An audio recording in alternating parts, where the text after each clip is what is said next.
اگلا سوال یہ کہ اگر قبلہ معلوم نہ ہو تو نماز کیسے پڑھیں؟ دیکھیں، ایک بہت بڑی غلط فہمی جو ہمارے عام لوگوں کے ذہنوں میں موجود ہے، اور اس کی وجہ شاید ہے کہ سرسری سا مسئلہ انہوں نے سنا ہوا ہے. اس سرسری سا مسئلہ سننے کے بعد جو ذہن میں چیز بٹھائی ہوئی ہے وہ غلط بٹھائی ہوئی ہے. یہ میں نے کئی لوگوں سے سنا ہے، وہ عام طور پر یہ بات کرتے ہیں کہ اگر آپ فرض کریں 90 درجے یا 180 درجے کے زاویے کے اندر آپ کا قبلہ ہے تو آپ کی نماز صحیح ہے، چاہے جان بوجھ کر ہی آپ یہ کام کر رہے ہوں. مثلا کسی کو اگر آپ ٹوکے نا قبلہ یہاں نہیں ہے یہاں ہے، تو وہ اکثر یہ جواب دیتے ہیں کہ یار 90 درجے کے اندر ہی ہے. اس کا مطلب ہے کہ ان کے ذہن میں غلط چیز بیٹھی ہوئی ہے. مسئلہ ایک اپنی جگہ پر صحیح ہے، اس کو صحیح طرح سے سنا نہیں ہے، سمجھا نہیں ہے، اور ایک غلط تاثر اس کا ایک اپنے ذہن میں بٹھایا ہوا ہے. اور وہ یہ ہے کہ ابتدائی طور پر انسان کو اختیار ہے کہ وہ 90 درجے کے ایک سائڈ پہ 90 درجے اور ایک سائڈ پہ 90 درجے 90 درجے کے کمی بیشی جو قبلے میں وہ معاف ہے، جبکہ ایسا نہیں ہے. اختیاری طور پر آپ قبلے سے ہٹ کر نماز پڑھیں جبکہ آپ کے لیے اس کو تلاش کرنا ممکن ہو، تو یہ نماز آپ کی صحیح نہیں ہے. بلکہ توضیح المسائل آپ اٹھا کے دیکھیں، وہاں پہ یہ مسئلہ دیا ہوا ہے. مثلا بعض اوقات کیا ہوتا ہے، آپ کسی کے گھر گئے، آپ کو قبلہ نہیں پتہ، آپ نے کام کرنے والی سے پوچھ لیا جی قبلہ کا، اس نے کہا جی اس طرف کو ہے. لیکن آپ کو پتہ ہے ابھی صاحب خانہ آئے گی تو وہ اور بھی زیادہ ایکوریٹ بتا سکتی ہے آپ کو.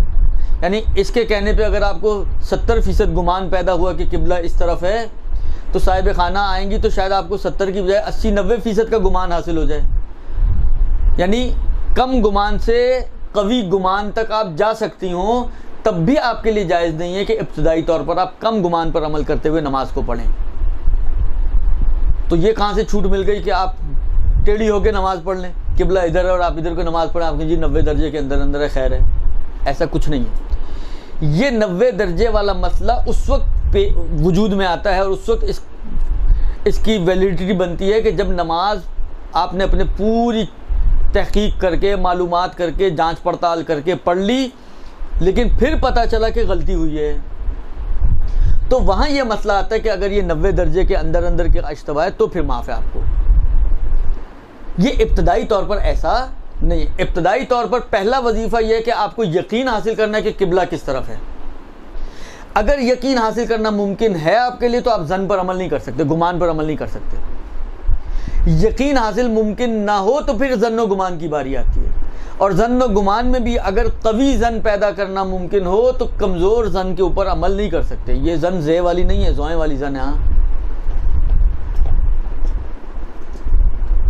اگر گمان جو 50% سے اوپر والا احتمال ہے، اس کو جو ہم کہتے ہیں ظن و گمان، اگر قوی ظن و گمان حاصل کرنا ممکن ہو تو کمزور ظن و گمان پر عمل نہیں کر سکتے.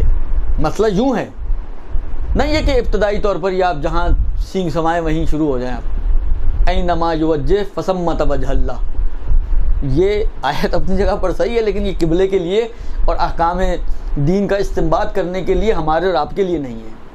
درست؟ بس اب فرض کریں کہ آپ کسی ایسے صحرا میں موجود ہیں جہاں پر نہ بندہ ذات، آپ ہیں اور آپ جیسا ایک پوری بس کہ جس کو میں سے کسی کو بھی نہیں پتا کہ قبلہ کس طرف ہے. خیر آج کے زمانے میں تو اتنی، میں نے پہلے بھی ایک سوال کے ضمن میں کہا تھا، اتنی فیسلٹیز موجود ہیں. اگر آپ پاکستان کے اندر ہیں، سم آپ کا نیٹ چل رہا ہے، آپ کو اکثر کے اسمارٹ فون میں قبلہ نما ہے، آپ معلوم کرنا کوئی مشکل کام نہیں ہے. لیکن فرض کریں سم نہیں ہے، نیٹ ورک نہیں آ رہا ہے، سم ہے نیٹ ورک نہیں آ رہا ہے، کوئی ایسی جگہ ہے جہاں پر سم آپ کے پاس نہیں، آپ کسی صحرا میں موجود ہیں، آپ قبلہ نہیں معلوم. ادھر بھی یہ مسئلے آتے ہیں کہ اگر آپ کے لیے گمان حاصل کرنا ممکن ہے، مثلا کوئی مسجد میں نظر آ رہی ہے جس کے جو محراب بنا ہوا ہوتا ہے، نارملی محراب قبلہ رخ ہوتا ہے، نارملی اس کے محراب سے آپ کو اندازہ ہو رہا ہے کہ قبلہ اس کا مطلب ہے اس طرف کو ہونا چاہیے. مثلا آپ دیکھیں، فرض کریں یہ مسجد ہے اور ایک محراب سا بنا ہوا ہوتا ہے، فرض کریں محراب کا رخ اس طرف ہے، آپ کو اندازہ ہو جائے گا کہ اس کا مطلب ہے قبلہ اس طرف کو ہے.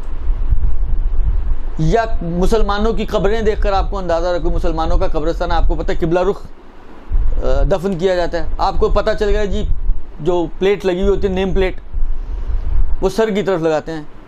تو اگر سر یہ ہے تو کیلکولیٹ کرنا آسان ہے نا کہ قبلہ کس طرف ہوگا, لہذا آپ نے قبلہ ڈھونڈ لیا.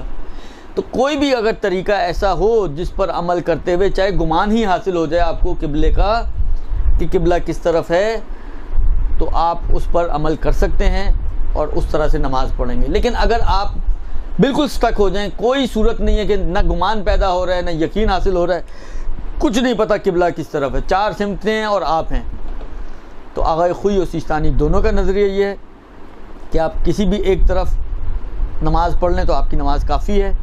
البتہ امام خمینی کہتے تھے کہ 4 نمازیں پڑھنی پڑیں گی.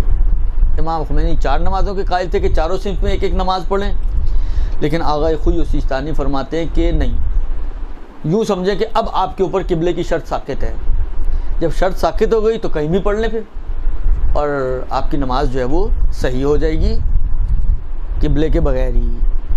یہ جناب علی سوال.